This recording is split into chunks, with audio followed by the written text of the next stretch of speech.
Welcome back. In this video, we'll learn about fonts in Android Studio.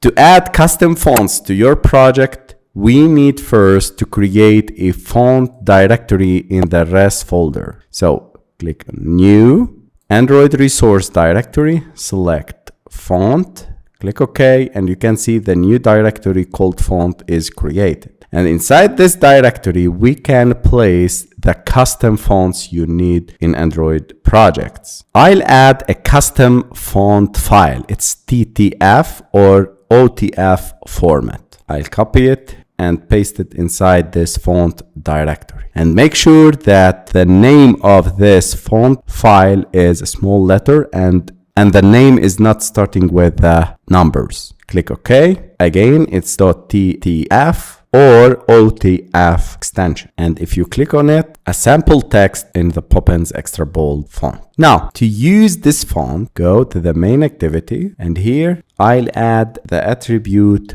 font family. And here I'll specify font Poppins extra. And you can see the font is applied to the text view. Using custom fonts can enhance the visual appeal and uniqueness of your app's design. It's important to choose fonts that are readable and appropriate for your app's content and target audience.